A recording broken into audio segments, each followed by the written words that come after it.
Según Génesis 47, 12, 27, durante la sequía en Egipto, José almacenó y preservó el alimento. Para subsistir, la gente tuvo que venderlo todo y, al fin, incluso a sí mismos. Ese es el precio de vencer. Así es en este tiempo del fin, donde conseguir el alimento para entrar al reino y conquistar nuestra tierra, que es Cristo, formado en nosotros, nos costará renunciar a todo, incluso a nuestra propia vida. Pero a cambio de nuestro todo, tendremos su todo y reinaremos con él. Con ustedes, José.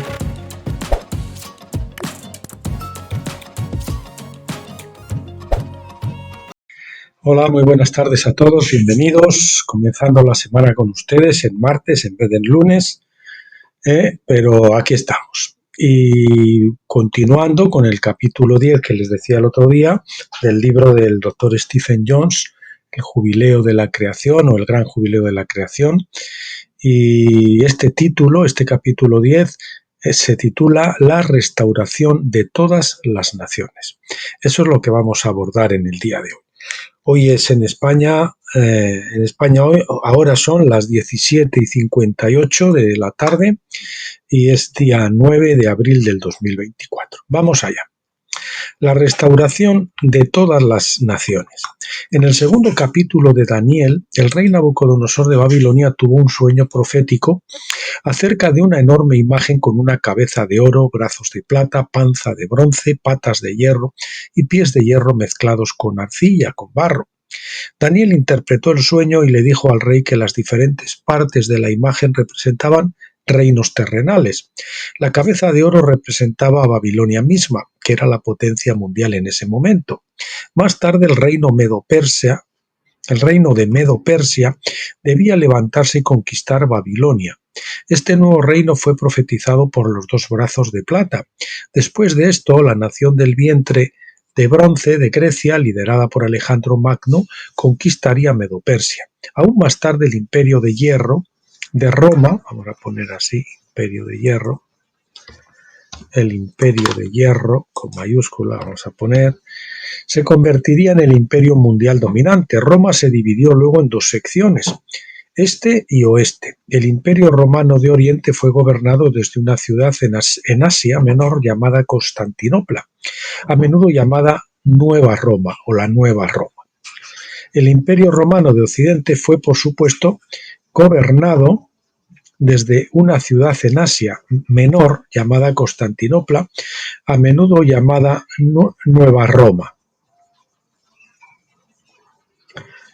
El Imperio Romano de Occidente fue, por supuesto, gobernado desde la antigua Roma, en Italia.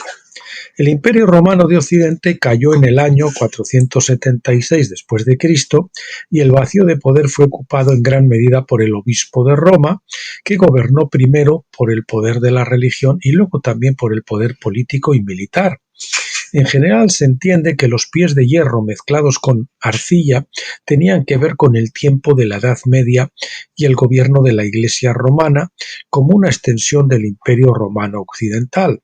El Imperio Romano de Oriente gradualmente perdió poder entre los sarracenos y los otomanos hasta que finalmente la misma Constantinopla cayó en el 1453 después de Cristo. Si bien hay diversos puntos de vista con respecto al cumplimiento preciso del sueño de Nabucodonosor, está claro que los diversos metales representan las diferentes fases políticas de una sucesión de imperios mundiales. El hecho de que todos estos imperios estén representados en una sola imagen en el sueño nos dice cómo los ve Dios. Es decir, son diferentes imperios sin duda, sin embargo representan un periodo de tiempo unificado con un principio y un final. Al fin y al cabo es el sistema mundial satánico que ha tomado diferentes fases, diferentes vestimentas, imperios, pero es que es el sistema mundial gobernado al margen de Cristo. Al final del tiempo de estos imperios se debía cortar una piedra de la montaña que golpearía la imagen en sus pies y comenzaría a moler toda la imagen hasta convertirla en polvo. El sistema de imperios mundiales del hombre se volatizaría con el viento, dejando solo la piedra, que crecería hasta llenar toda la tierra.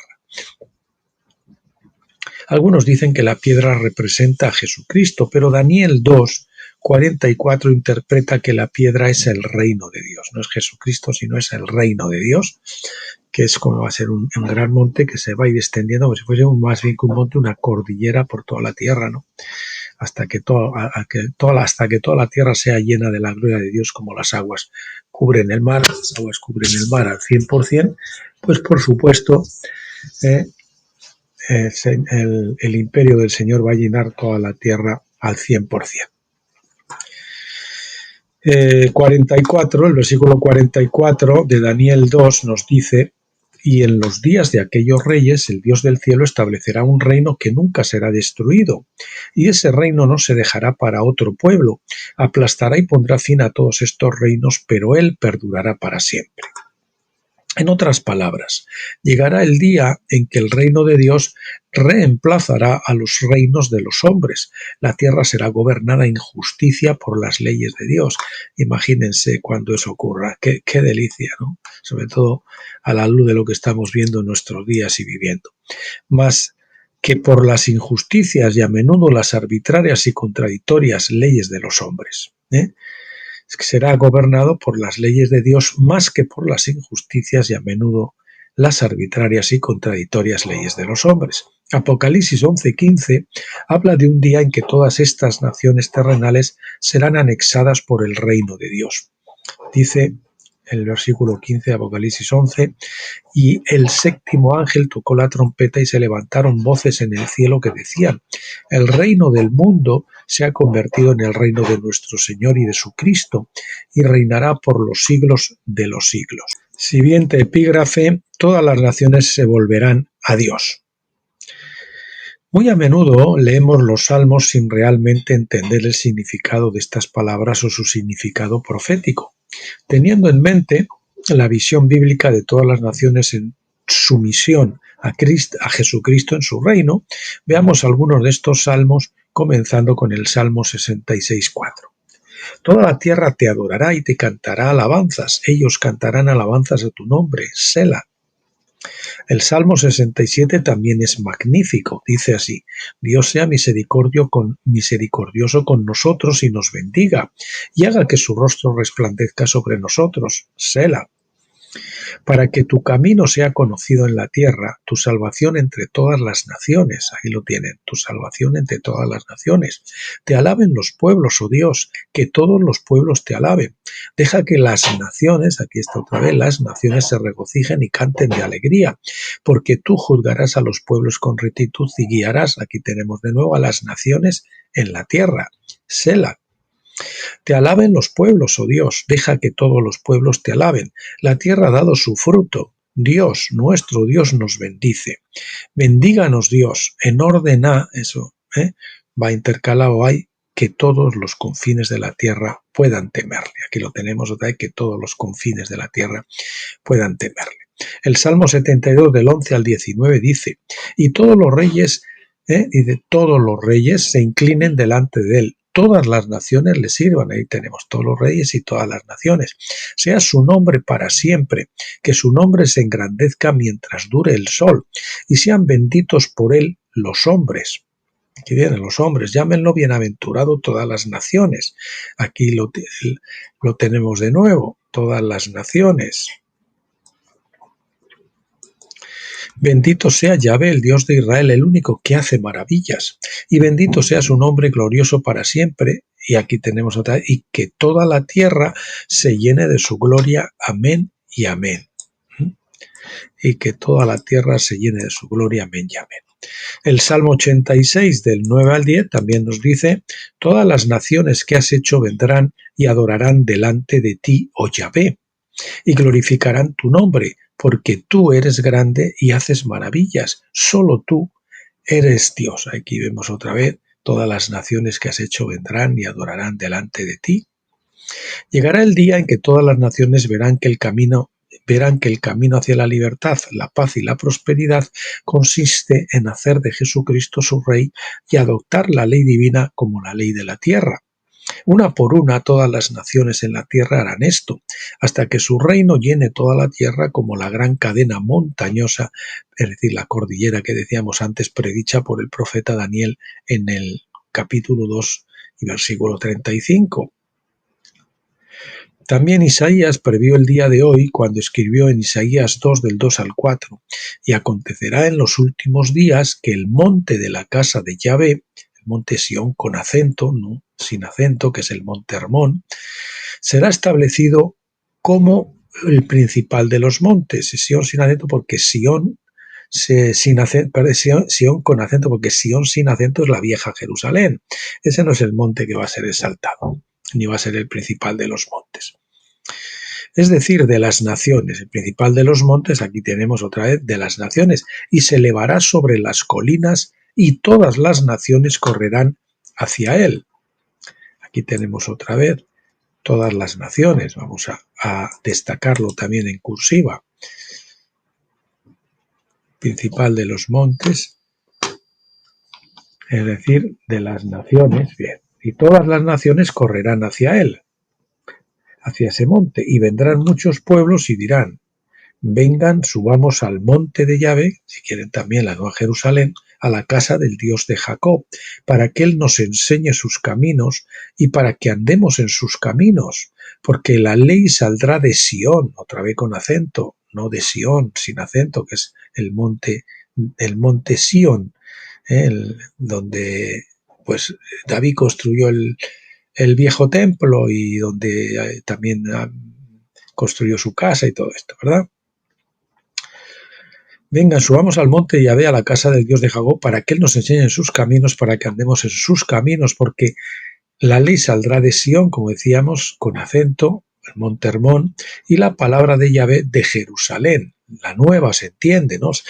Los profetas no distinguen entre la nueva y la vieja, que no sé si lo veremos aquí, creo que sí, pero si no, ustedes para distinguir tienen que ir a Apocalipsis y a otra parte del Nuevo Testamento, que es donde se identifica, donde los apóstoles pues aplican el pasaje a la Nueva Jerusalén, no a la vieja, para poder distinguirlo. Y él juzgará entre las naciones y juzgará, aquí tenemos otra vez, entre las naciones, y tomará decisiones para muchos pueblos y martillarán sus espadas en rejas de arado y sus lanzas en podadera. Eso pues yo creo que ya no tarda mucho en venir. La nación no levantará espada contra nación y nunca más entrenarán para la guerra. Imagínase todos esos presupuestos militares ahora empleados para bendecir a la humanidad y a los reinos gobernados correctamente. Pues todos vamos a vivir, vamos, como en un vergel y con una prosperidad increíble, ¿verdad? Vamos a pasar como mucho de pagar, como estamos en España ya casi 70-75% de impuestos, que uno tiene que trabajar hasta bien entrado julio para pagar Hacienda y luego lo que le queda ya trabaja para él y su familia. Pues imagínese cuando solo se pague, por ejemplo, impuestos de 10%. Qué prosperidad para todos, ¿verdad? Y claro, eso empezará a generar riqueza y al que tiene un negocio poner otro y además, y no habrá paro y habrá para todos más que suficiente. No habrá como ahora que unos poquitos, ese famoso 1%, se quedan con la riqueza de todos y lo que, pues eso, antes nos robaban, ahora ya es prácticamente el 100%. Bueno, en los tiempos feudales era el 10 o el 20% como mucho, ahora es una esclavitud fiscal, un infierno fiscal, lo dicen mucho, que vamos, yo no sé cómo podemos subsistir. Bien, la nación no levantará espada contra nación y nunca más se entrenarán para la guerra. Qué bonito. Este será el gran sábado milenial sobre la tierra, donde Dios declara un tiempo de reposo del trabajo impuesto a todas las naciones debido al pecado de Adán. El propósito de un sábado no es ser un tiempo de holgazanería, sino de liberarnos para ocuparnos, sino de liberarnos para ocuparnos de los asuntos de nuestro Padre. Es el momento de aprender los caminos de Dios, no solo unos pocos individuos o pequeños grupos de iglesias aquí y allá, sino para toda la tierra. Bien, la caída de Jericó, que es un tipo de la caída de Babilonia ahora en nuestro tiempo, de Misterio Babilonia, si quieren precisarlo más, que es los últimos 100 años del cautiverio a la Reserva Federal, al sistema financiero de la Reserva Federal.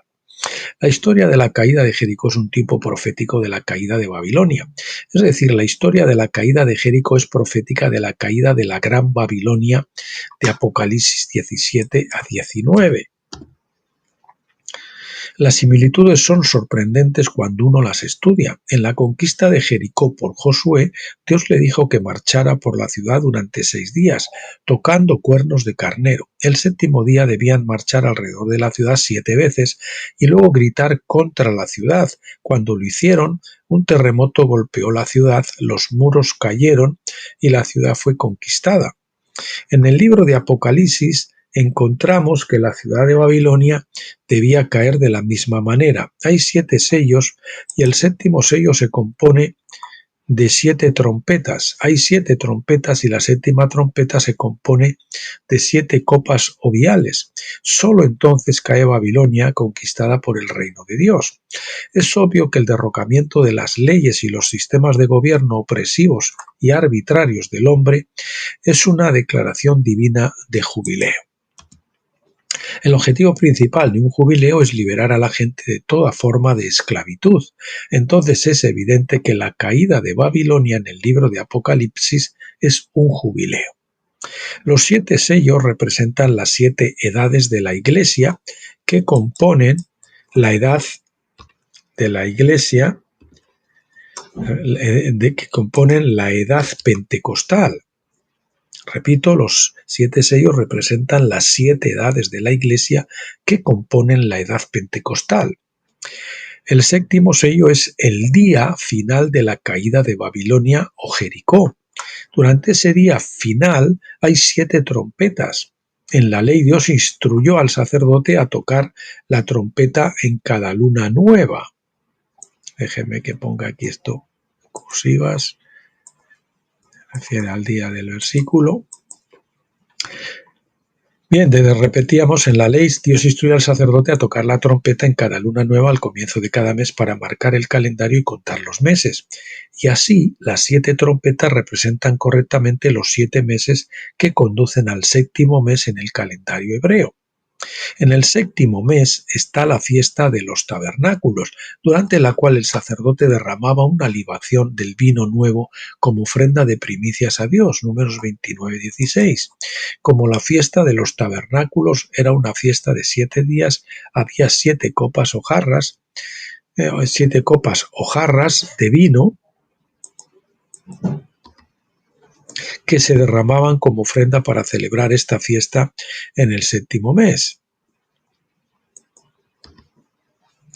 Y así vemos que el calendario hebreo forma el marco básico del libro de Apocalipsis. La fiesta de los tabernáculos tiene un trasfondo profético que representa la caída de Babilonia que liberará a las naciones. Repetimos, la fiesta de tabernáculos tiene un trasfondo profético que representa la caída de Babilonia que liberará a las naciones. Esto también explica por qué Dios instruyó a los sacerdotes a sacrificar 70 bueyes durante los 7 días de la fiesta de los tabernáculos, Números 29-12 al 34. 70 es el número universal que representa a todas las naciones de la tierra. Alfred Edersheim dice en la página 277 de su libro El Templo: había 70 bueyes para corresponder al número de las 70 naciones del mundo. En Génesis 10 se dice que los hijos de Noé son los padres de los comienzos de las diversas naciones y la lista menciona 70 naciones en total. Concluimos entonces que la fiesta de los tabernáculos era profética de la obra que Dios haría con respecto a todas las naciones de la tierra. Repetimos, concluimos que la fiesta de los tabernáculos era profética de la obra que Dios haría con respecto a todas las naciones de la tierra. El libro de Apocalipsis explica en gran detalle cómo interpretar la ley con respecto a estos 70 bueyes en tabernáculos. Así como el sacrificio del Cordero se cumplió en Cristo, el verdadero Cordero de Dios en nuestro nombre, así también la matanza de los bueyes se cumplió en Cristo en nombre de las naciones del mundo. Esencialmente profetiza la restauración de todas las cosas. Bueno. Siguiente epígrafe, la trompeta del jubileo en Jericó. En la historia de la caída de Jericó, en el texto de Josué 6, 5 veces está escondido el jubileo.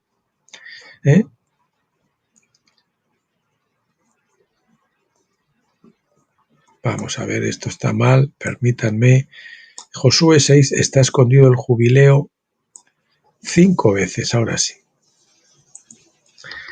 Repito, en el texto de Josué 6 está escondido el jubileo 5 veces. Por lo general se pasa por alto porque los traductores han traducido mal la palabra hebrea yobel por cuerno de carnero en lugar de jubileo. También 7 sacerdotes llevarán 7 trompetas de cuerno de carnero, es decir, yobel, jubileo. Es decir, 7 trompetas de jubileo, no de carnero, delante del arca. Luego, al séptimo día, caminarán alrededor de la ciudad 7 veces y los sacerdotes tocarán las trompetas.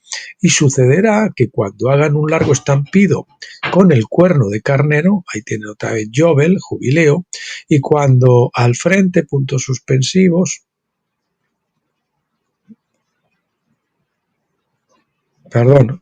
y cuando oigan el sonido de la trompeta, todo el pueblo gritará a gran voz, y el muro de la ciudad caerá plano, y la gente subirá a cada hombre al frente. Puntos suspensivos. 6. Entonces Josué, hijo de Nun, llamó a los sacerdotes y les dijo: tomad el arca del pacto, y los 7 sacerdotes lleven 7 trompetas de cuerno de carnero, a otra vez la palabra yobel, jubileo, delante del arca de Yahvé. Entonces dijo al pueblo: avanza, anda alrededor de la ciudad, y que los hombres vayan delante del arca de Yahvé. Y fue así que Josué hubo hablado al pueblo, los 7, esto no está correcto, déjenme que lo... Sí, ahora sí. Y sucedió que después que Josué hubo hablado al pueblo, los 7 sacerdotes, llevando las 7 trompetas de cuerno de carnero, ahí tenemos yobel por cuarta vez, delante de Yahvé fue delante y tocaron las trompetas, y el arca del pacto de Yahvé los seguía. Y los 7 sacerdotes que llevaban, nos hemos ido al versículo 13, y los 7 sacerdotes que llevaban las 7 bocinas de cuernos de carnero, ahí tenemos otra vez, por quinta vez, la palabra yobel, jubileo, delante del arca de Yahvé estaban continuamente y tocaban las trompetas, y los hombres armados iban delante de ellos, y la retaguardia iba tras el arca de Yahvé, mientras ellos seguían tocando las trompetas. Bien, estos versículos nos dicen literalmente que los sacerdotes llevaron las 7 trompetas del jubileo. Es muy desafortunado que los traductores no vean la importancia de transmitir el concepto del jubileo en sus traducciones. Habría demostrado a la Iglesia que el cumplimiento del jubileo final no es solo un día o una sola trompeta,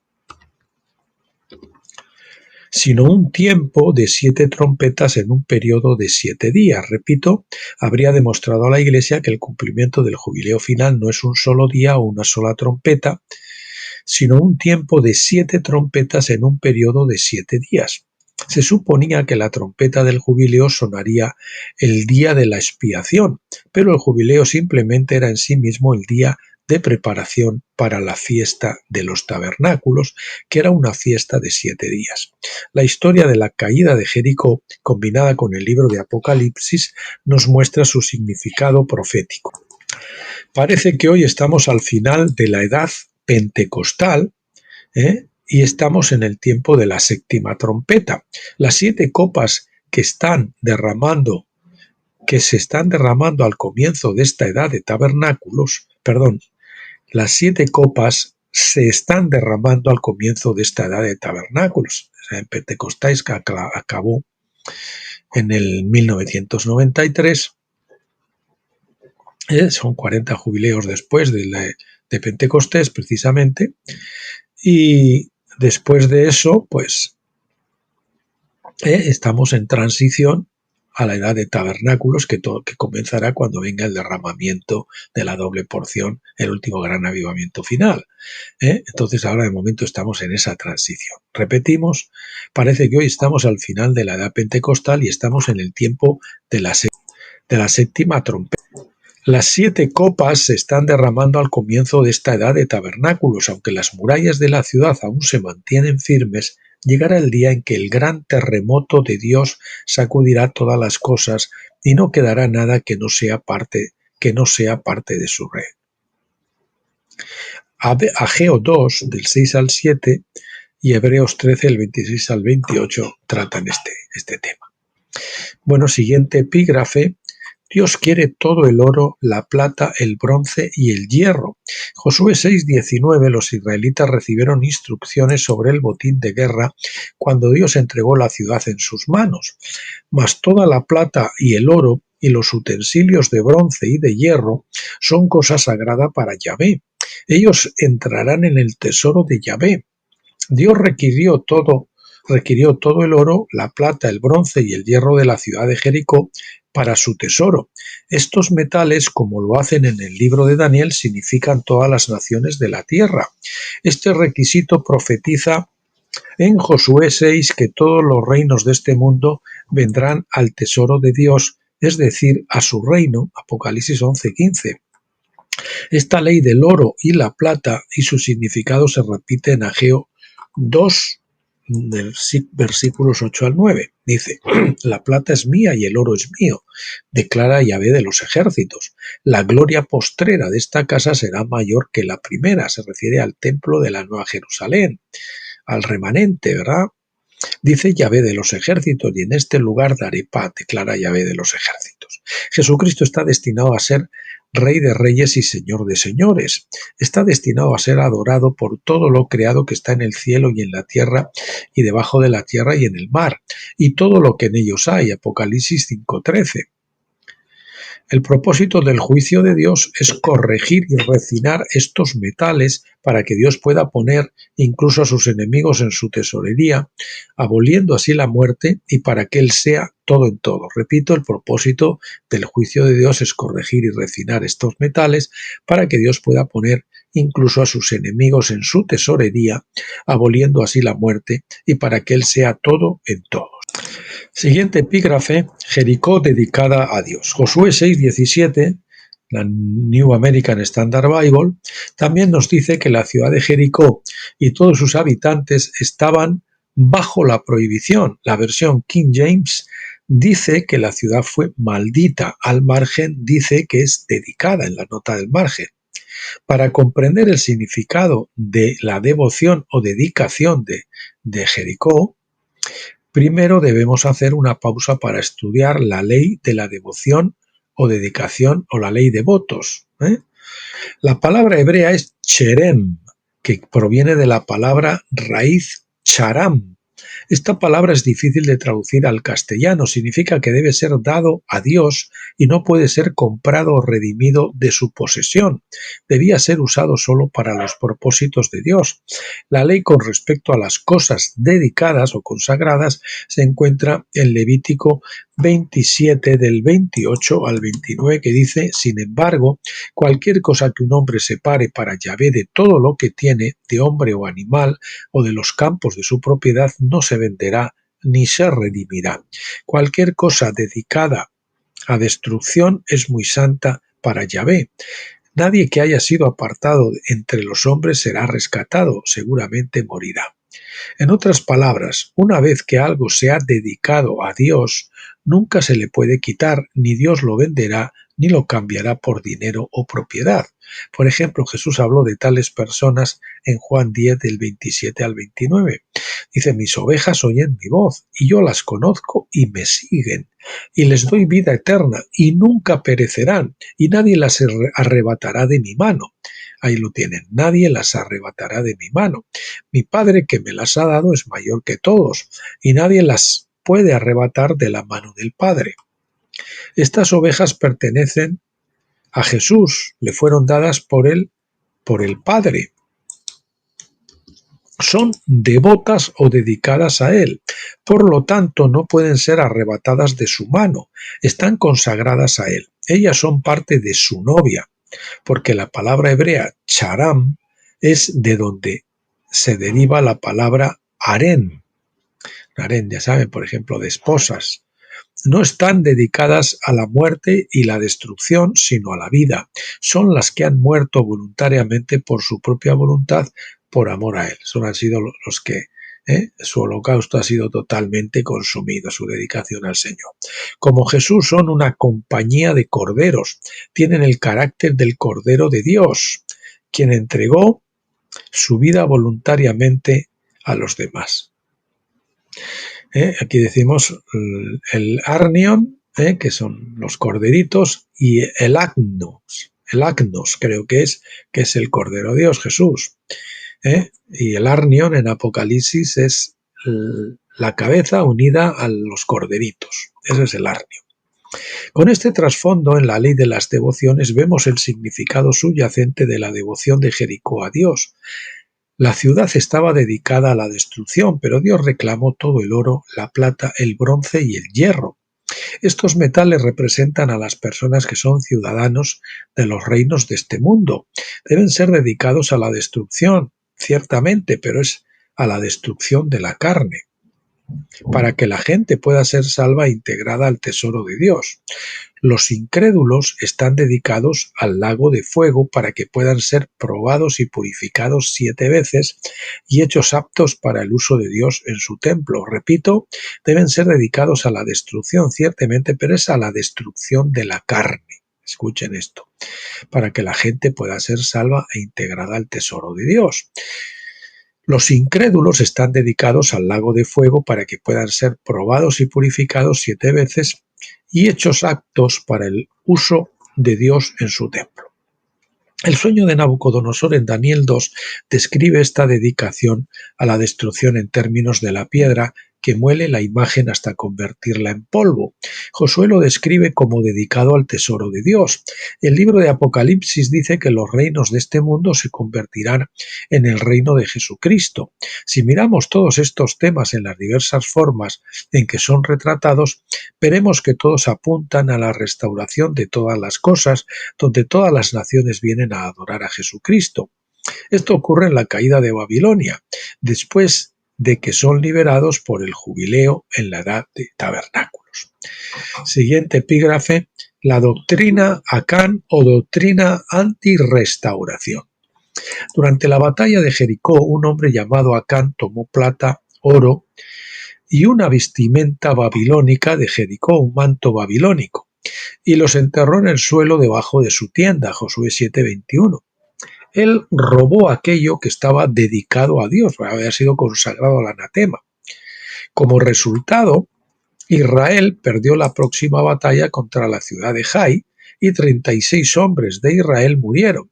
Josué oró para saber por qué ese desastre había caído sobre ellos y Dios le dijo que había pecado en el campamento. Investigó el asunto y descubrió que Acán no le había dado a Dios todas las cosas devotas, dedicadas. Josué 7, 25 al 26 dice, y Josué dijo, ¿por qué nos has turbado? Yahvé te afligirá hoy. Y todo Israel los apedreó con piedras y los quemaron con fuego después de haberlos apedreado con piedras.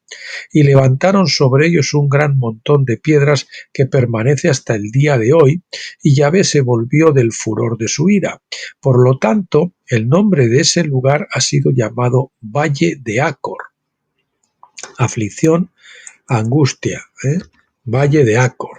Aflicción, angustia, problema, es lo que significa Valle de Acor. Y le fue dado el Valle de Acor por puesta de esperanza. La tribulación se nos da por puerta de esperanza porque lo que va a obrar en nosotros es lo que nos va a llevar a alcanzar lo que esperamos, ¿no? Hasta el día de hoy. La doctrina Acán es la idea de que estos enemigos de Dios, los ciudadanos de Jericó o Babilonia, deben ser aniquilados, enterrados en el suelo o quemados en el infierno como un castigo por sus pecados. Acán enterró el oro y la plata debajo de su tienda. Esto fue robarle a Dios, porque Dios había reclamado todos los despojos de esa guerra. Además, Acán también robó una prenda babilónica. Esto también tiene un significado profético. Indica que Acán deseaba conservar una parte del pensamiento babilónico.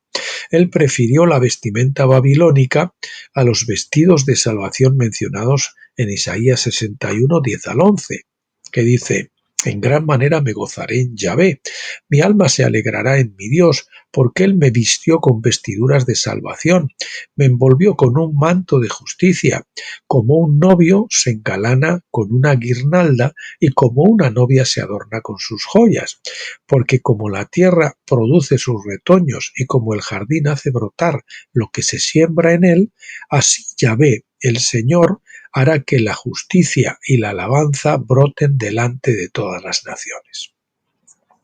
Este es el mismo capítulo del cual Jesús citó al comienzo de su ministerio para indicar su llamado a liberar a los cautivos.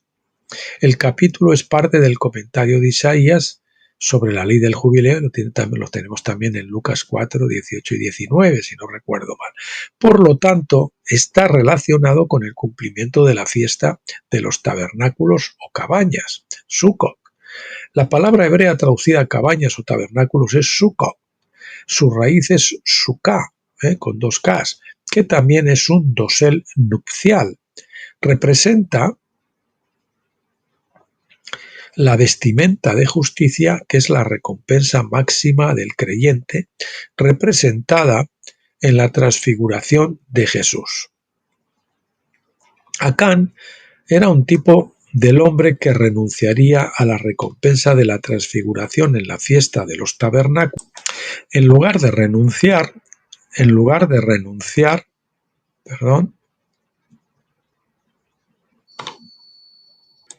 si me despisté con el movimiento de la página, decíamos la transfiguración en la fiesta de los tabernáculos, en lugar de renunciar a su vestimenta babilónica, la doctrina de que Dios no debería tener todo el oro y la plata, es decir, la gente del mundo.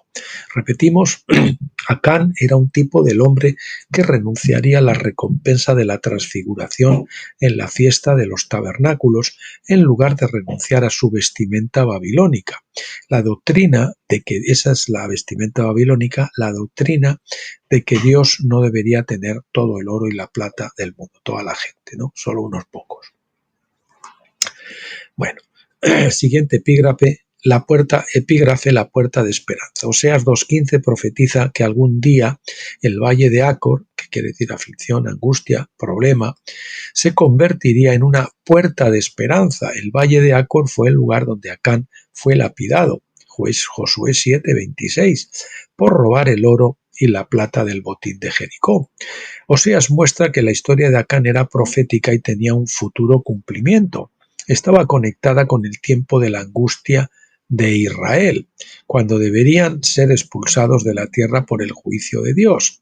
La puerta de esperanza era la restauración de Israel a Dios, y esto se basaba en parte en el pacto de Noé que Dios hizo con cada criatura viviente en el 9º capítulo de Génesis. Por lo tanto, leemos en Oseas 2:18, en aquel día también les haré un pacto con las bestias del campo, las aves del cielo y los reptiles de la tierra, y aboliré el arco, la espada y la guerra de la tierra, y los haré descansar seguros.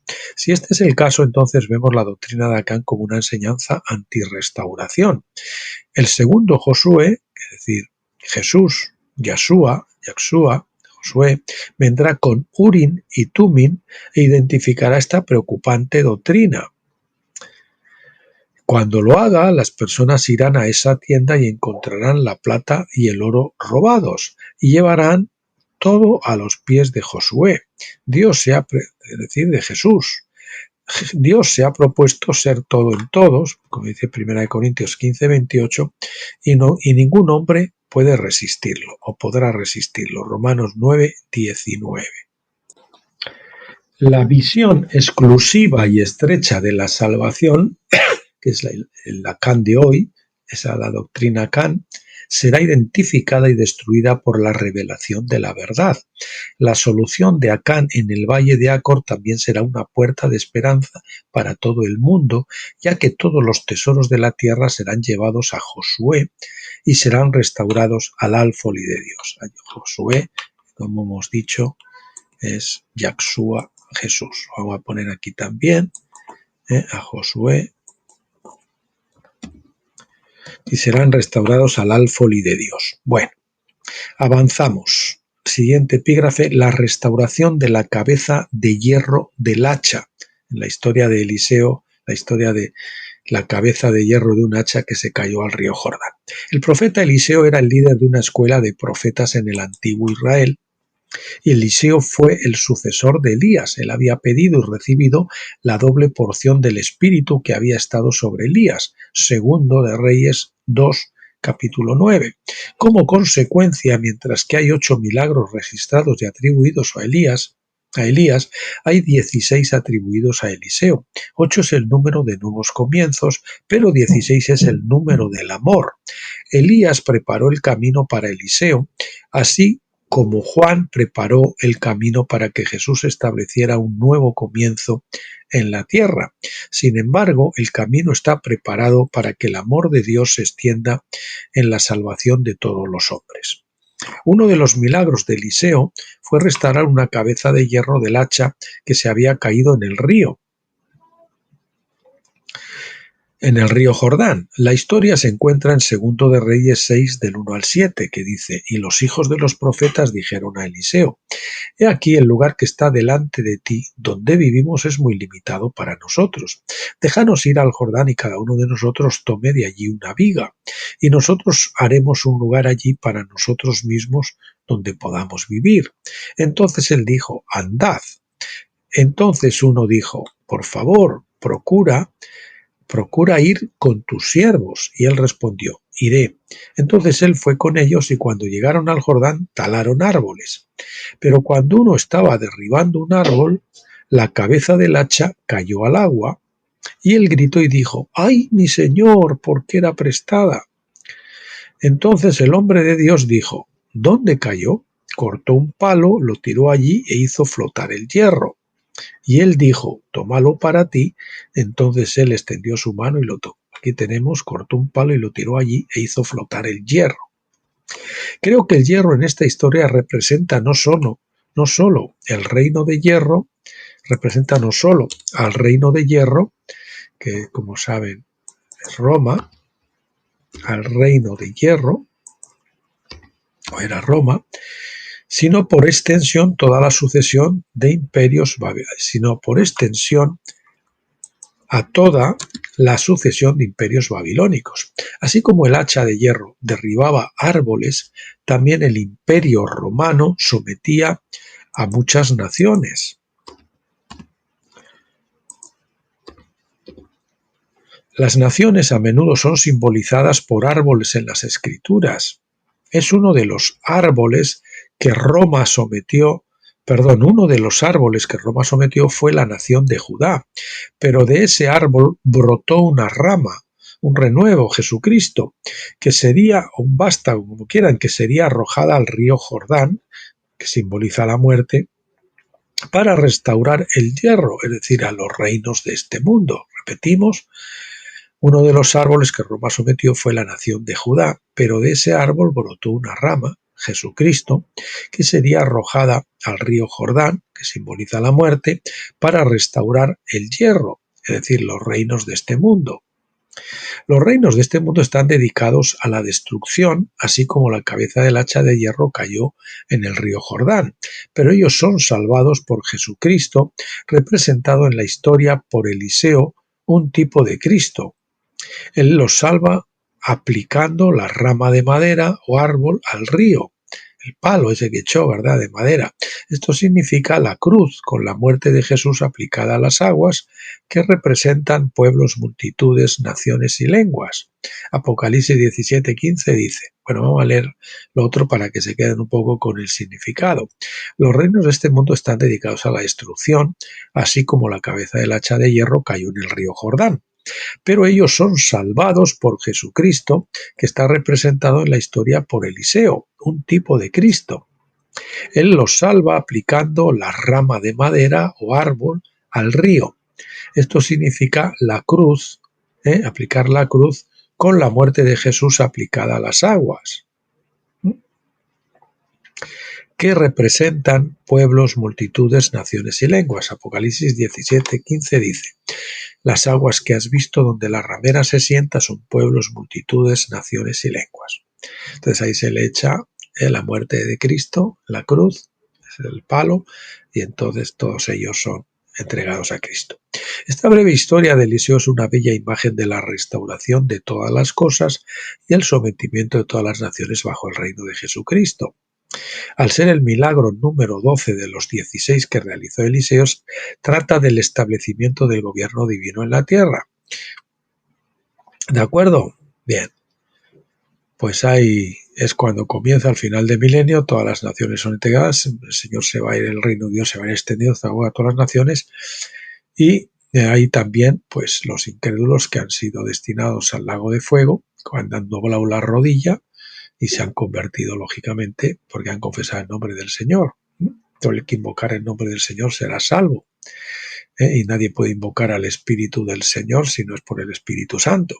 Entonces, bueno, pues ahí tienen que todos esos incrédulos destinados a destrucción, entre comillas, son entregados a Jesucristo para restauración, a su tesoro, a su tesorería, ¿verdad? Su tesorería estará compuesto pues por la cebada, los vencedores, por el trigo, la iglesia, y por las uvas, los incrédulos, que son de los que estamos hablando en este momento. El ministerio de la conciliación es el siguiente epígrafe. Creo que estamos cerca de ingresar a la tierra prometida de la edad de tabernáculos, pasar del desierto, cruzando el Jordán, a la tierra prometida de tabernáculos. El día se acerca rápidamente y ahora es cuando nuestro Josué, Jesús, está listo para exponer la gran doctrina de Acán que perturba a Israel, al igual que aquellos que fueron enviados a la tienda de Acán para descubrir el oro y la plata enterrados. También nosotros estamos llamados a traer estas cosas a la luz y traer las cosas devotas a su tesorería. No hay lugar en las Escrituras donde seamos llamados a entrar en un ministerio donde prediquemos el tormento eterno a la gente. Repito, no hay lugar en las Escrituras donde seamos llamados a entrar en un ministerio donde prediquemos el tormento eterno a la gente. Como hemos visto en el capítulo 8, esta es de hecho la doctrina de Acán. Se opone directamente al ministerio de la conciliación del que Pablo habla en 2 de Corintios 5, 18 al 21. Y luego creo que vamos a ver por qué se dice conciliación y no reconciliación. Ahora bien, todas estas cosas provienen de Dios, quien nos reconcilió consigo mismo por medio de Cristo y nos dio el ministerio de la reconciliación. Aquí, perdón, un segundito que tengo que mirar. Bueno, sí, discúlpeme, es que este pasaje hay que leerlo y hay que ir a ver pues como estaba mirando yo, es la Biblia, pero ya sabe, con los números de Strong, para ver lo que cada una de las palabras que les voy a mencionar es que son, las Biblias normales traducen dos palabras diferentes como si fuesen la misma y significasen lo mismo, pero no es así.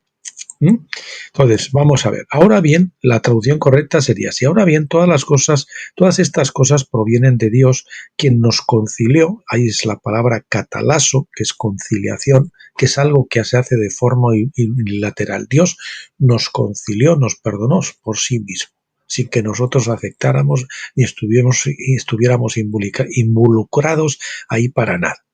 Bueno, nos consigo mismo por medio de Cristo y nos dio el ministerio, ahora sí, de la reconciliación. Es decir, Dios ya os ha conciliado, ahora vosotros os tenéis que conciliar con Él, es decir, reconciliar.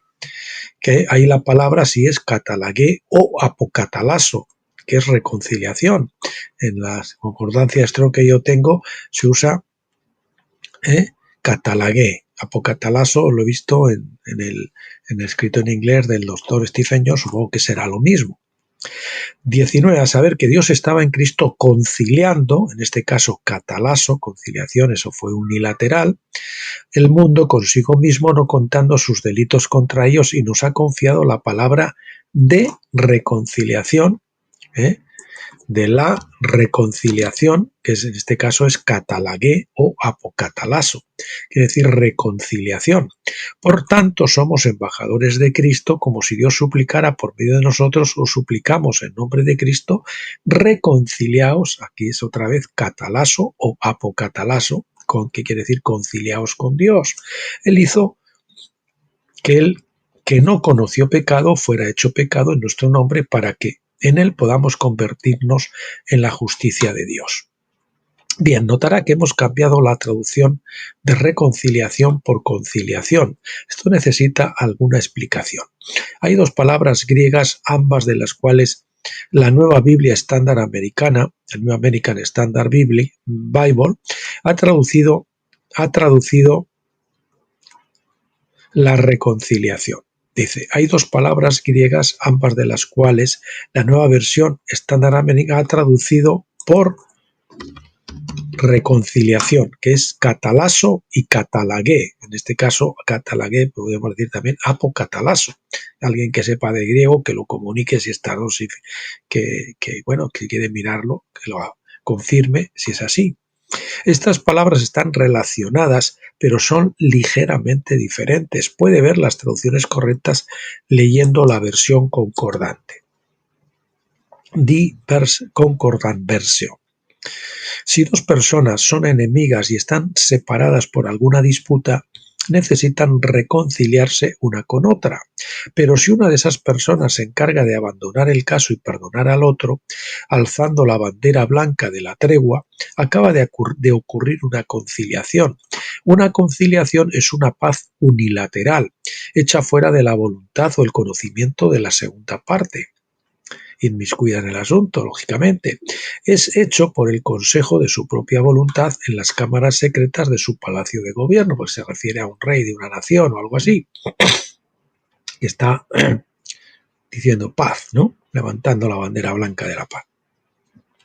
El que ha conciliado a su hermano envía a su embajador con la bandera blanca de la tregua para demandar la paz, para suplicarle al otro que también se concilie a cambio. Si lo hace, entonces la acción es bilateral y es una reconciliación. En este caso ya sería reconciliación.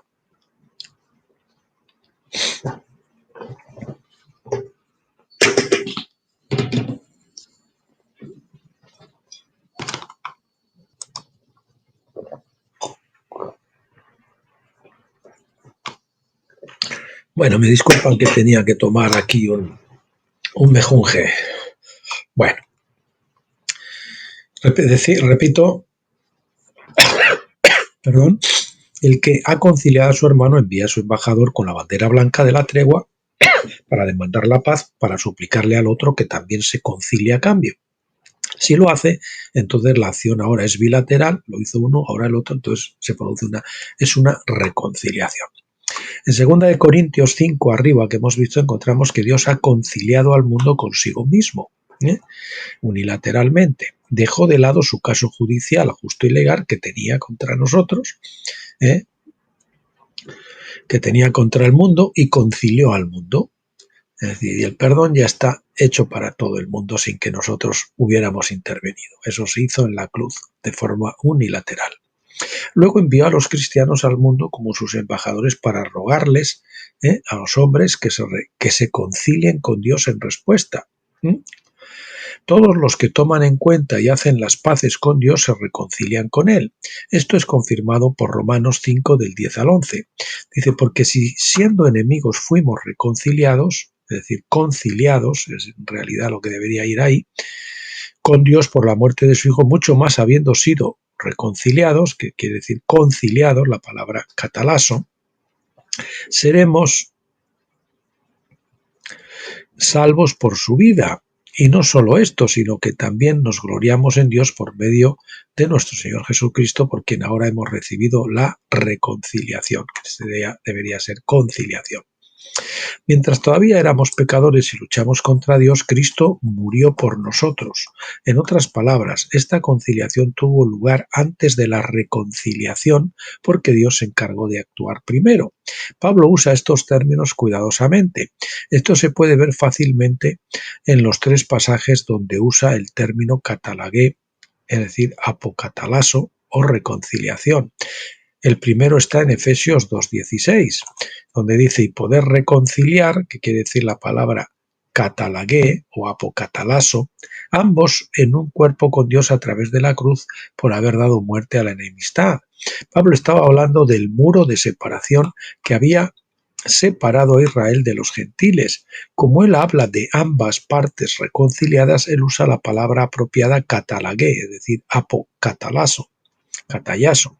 Los otros 2 ejemplos están en Colosenses 1:20 al 22, donde dice, y a través de él reconciliar, que es la palabra katalagué o apokatalaso, katalagué, que es la palabra, o apokatalaso, todas las cosas a sí mismo, reconciliar, perdón, es la palabra, aquí nos faltan los corchetes, aquí, vamos, disculpen por favor, que esto tiene que ir en letra sin negrita y el corchete está mal puesto. Ese corchete va allí. Repito, a través de él reconciliar, que en este caso no es, sí, en este caso reconciliar, que es la palabra katalagué o apokatalaso, katayaso, todas las cosas a sí mismo, habiendo hecho la paz a través de la sangre de su cruz, para a través de él, repito, ya sean las cosas en la tierra o las cosas en el cielo.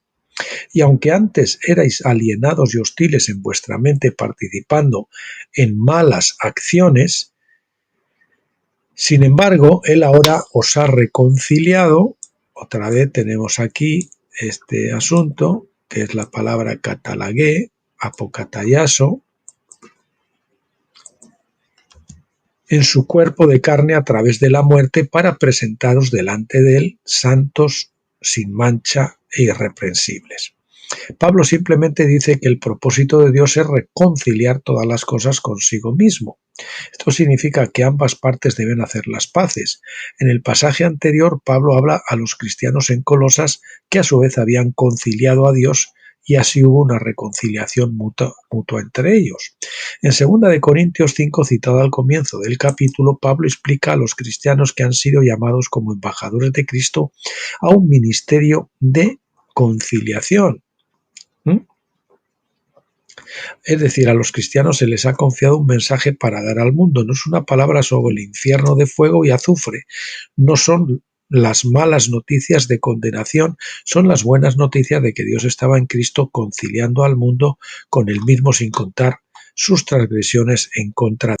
Bueno, repito que aquí había puesto yo conciliación en vez de a los cristianos que han sido llamados como embajadores de Cristo a un ministerio de reconciliación. Es decir, a los cristianos, esto es importante, es decir, a los cristianos se les ha confiado un mensaje para dar al mundo. No es una palabra sobre el infierno de fuego y azufre, que muchos han predicado, o te conviertes o te condenas, ¿no? No son las malas noticias de condenación, son las buenas noticias de que Dios estaba en Cristo conciliando el mundo con él mismo, sin contar sus transgresiones en contra de ellos. Es decir, Dios ya os ha perdonado, estáis perdonados todos. Ahora tenéis que aceptar recibir ese perdón conciliándoos vosotros a saber con él para que se produzca entonces ya la reconciliación. Ciertamente puede haber un momento en que Dios llame a alguien para advertirle o a una nación por un juicio inminente. Sin embargo, este no es el mensaje general que los cristianos han sido llamados a dar al mundo. Y sin embargo, a menudo encontramos que el Evangelio, que significa buenas nuevas, ha sido alterado por una mala comprensión del propósito y plan de Dios de justificar y reconciliar a todos los hombres consigo mismo. Bien, continuamos, espero que no me haya saltado nada. Ciertamente puede haber un momento en que Dios llame a alguien para advertirle a una nación por un juicio inminente. Bueno, perdón, es que me he parado porque aquí ha habido un párrafo donde ha cambiado el ministerio de reconciliación, según lo tiene Stephen Jones, de conciliación. Es decir, los cristianos que han sido llamados como embajadores de Cristo a un ministerio de conciliación. Concíliate con Dios, porque Él ya te ha conciliado. Entonces, si lo acepta, se ha producido la reconciliación. ¿De acuerdo? Bien. Decíamos que ciertamente puede haber un momento en que Dios llame a alguien para advertirle o a una nación por un juicio inminente, como ocurría, por ejemplo, a Nínive, que al final se arrepintió, ¿no? Sin embargo, este no es el mensaje general que los cristianos han sido llamados a dar al mundo. Y, sin embargo, a menudo encontramos que el Evangelio, que significa buenas nuevas, ha sido alterado por una mala comprensión del propósito y plan de Dios de justificar y reconciliar a todos los hombres consigo mismo. No ha sido el evangelio que se ha predicado, ha sido un evangelio del miedo, no del amor.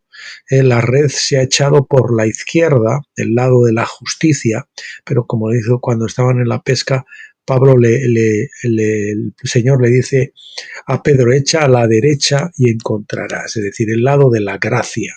Y Dios ya os ha perdonado, solamente tenéis que aceptarlo. Bien, solía opinar que era mi deber cristiano convencer a los demás de que eran pecadores y corrían el peligro de la ira de Dios. De eso dice el doctor Stephen Jones. Después de conocer el plan de Dios para restaurar a todos los hombres y conciliar al mundo, comencé a compartir estas cosas con los incrédulos. Me sorprendió lo rápido que respondían a la palabra de Dios y se emocionaron mucho al conocer a Dios. Descubrí que estas personas se arrepentían con alegría de su pecado y se volvían a Dios desde un corazón de amor. Estaban intimidados por la sabiduría y el conocimiento de Dios. Se regocijaban por la justicia y la misericordia de Dios. Sus vidas cambiaron para siempre gracias al poder del amor y el perdón. El poder del amor y el perdón. Hasta que la Iglesia entienda el ministerio de la conciliación, solo tendrá un éxito limitado en la conversión del mundo. Muchos responderán a Dios por temor al infierno, es cierto, pero vastos números rechazarán a Dios también. El miedo es un buen motivador, pero el amor es mejor. Aún así, no estamos aquí para discutir tácticas, sino para buscar la verdad. Creo que la verdad de la conciliación será el ímpetu para el último gran avivamiento mundial, que barrerá la tierra en la edad de los tabernáculos. Jesucristo no necesitará obligar a las naciones a someterse. Escuchen esto, no necesitará obligar a las naciones a someterse con un mensaje de pavor, ¿no? De terror, porque una vez que lleguen a conocerlo, se demostrará que es el deseado de todas las naciones. Si se convierten por miedo, pues no es una cosa deseada. Ageo 2.7, King James Version, Apocalipsis 15.4 plantea la pregunta: ¿quién no temerá, oh Yahvé, y glorificará tu nombre? Cuando conocen su gracia, su amor, su perdón, porque solo tú eres santo, porque todas las naciones vendrán y adorarán delante de ti, porque tus justos actos han sido revelados. No en la justicia de Dios, su amor, su perdón, su gracia, entonces la gente se convierte gozosamente. Los dones y ministerios espirituales, siguiente epígrafe. Tal vez debido a la idea de la depravación total del hombre, los cristianos a menudo creen que los incrédulos aborrecen a Dios intencionalmente. Este no es realmente el caso. En su mayor parte, los incrédulos simplemente no lo conocen y no saben cómo contactarlo. Incluso después de que oyen hablar de Jesucristo, muchos le tienen miedo porque le oyeron siendo predicado por un espíritu de juicio y temor. Esto a menudo le da a las personas la impresión equivocada de él y tienden a pensar que Jesucristo es simplemente otro tirano a temer y, si es posible, evitar. Realmente creo que conocerle es amarle. Cuando Jesús caminó sobre la tierra, la gente se sintió atraída por su amor y preocupación por ellos. Cada vez que los cristianos han manifestado ese mismo amor y preocupación, y especialmente cuando Dios ha confirmado sus palabras con las señales que seguían, las masas se congregaban para escuchar acerca de Jesús. Tales personas no odian a Jesucristo, simplemente no le conocen y están esperando que algunos de sus discípulos se lo muestren con el ejemplo, el carácter y las obras de Jesús. Llegará el día en que esto ocurrirá en una escala bastante grande. Creo que esto explotará sobre la tierra con el cumplimiento de la fiesta de tabernáculos. Es entonces cuando se cumplirán las palabras de Jesús cuando dijo en Juan 14:12, dice así: de cierto te digo que el que cree en mí las obras que yo hago, él las hará también, y mayores obras que estas hará él, porque voy al Padre. Cuando Jesús ascendió a la diestra del Padre, envió al Espíritu Santo en su lugar para morar en nosotros y, como se dice, para darnos los dones espirituales y ministerios que Pablo discute en Efesios 4 del 7 al 8. Pero a cada uno de nosotros la gracia fue dada según la medida del don de Cristo. Por lo tanto, dice, cuando ascendió a lo alto, llevó cautiva a una multitud de cautivos y dio dones a los hombres. Pablo estaba citando del Salmo 68, 17 al 18, donde encontramos una descripción del primer Pentecostés bajo Moisés en el monte Sinaí. Dice el versículo 17, los carros de Dios son miriadas y miles, Yahvé está entre ellos en santidad, como en el Sinaí. Como en el Sinaí, subiste a lo alto, dice, como en el Sinaí, vamos a poner esto en cursiva, subiste a lo alto, cautivaste a tus cautivos, tomaste dones para o entre los hombres, incluso para o entre los rebeldes, para que Yah, el Dios, pueda morar de allí. Es decir, coger dones entre los hombres, es decir, coger hombres, incluso entre los rebeldes, cogerlos para sí, para que ya el Señor pueda morar allí. Así como Moisés ascendió al monte para recibir la ley divina como un regalo para los hombres, así también Jesucristo ascendió al cielo y regresó en la forma del Espíritu Santo para dar dones, es decir, regalos, vamos a ver, dones a los hombres. Él vino a escribir su ley en nuestros corazones en lugar de escribirla en tablas de piedra. Pablo nos dice en Efesios 4 del 11 al 13, y dio unos como apóstoles y a otros como profetas y otros como evangelistas y otros como pastores y maestros, para el equipamiento de los santos para la obra del ministerio o de servicio, para la edificación del cuerpo de Cristo hasta que todos lleguemos a la unidad de la fe y del conocimiento del Hijo de Dios, a un hombre maduro, a la medida de la estatura que pertenece a la plenitud de Cristo. El Salmo 68, 18, citado anteriormente, dice que estos dones son para los rebeldes también, para que el Señor Dios pueda morar allí. El propósito del derramamiento del Espíritu en Pentecostés fue para el beneficio de los rebeldes, no para confirmarlos en su rebelión, sino para que ellos también fueran hechos aptos para la habitación de Dios, es decir, para que comenzaran a limpiarse y purificarse hasta que llegaran a ser espiritualmente maduros a la medida de la estatura que pertenece a la plenitud de Cristo. Las Escrituras enseñan claramente que el hombre en su estado de muerte está en enemistad con Dios y necesita reconciliación. Jesucristo vino a la tierra, derramó su sangre y resucitó de entre los muertos para conciliar a todas las naciones. Su sangre y su poder y su amor atraerán a todos los pueblos de la tierra hacia Él. Somos embajadores del mayor mensaje que el mundo haya escuchado mejor. Un mensaje positivo, de amor, de gracia, de perdón, no de condenación. Y eso explica mucho del fracaso de la Iglesia en todos estos 2000 años de Pentecostés. Bueno, mis queridos amigos, pues aquí hasta el día de hoy. El capítulo 11, predestinación y elección, será el próximo que abordemos cuando la semana que viene, Dios mediante, continuemos con este libro, El Jubileo de la Creación. Y mañana o pasado mañana, dependiendo de cómo andemos con el tiempo, estaremos viendo el capítulo 17, las 62 semanas, perdón, las 62 semanas. Estamos estudiando las 70 semanas de Daniel, que son 62 semanas más 7 semanas. Entonces, vamos a ver esas 62 semanas.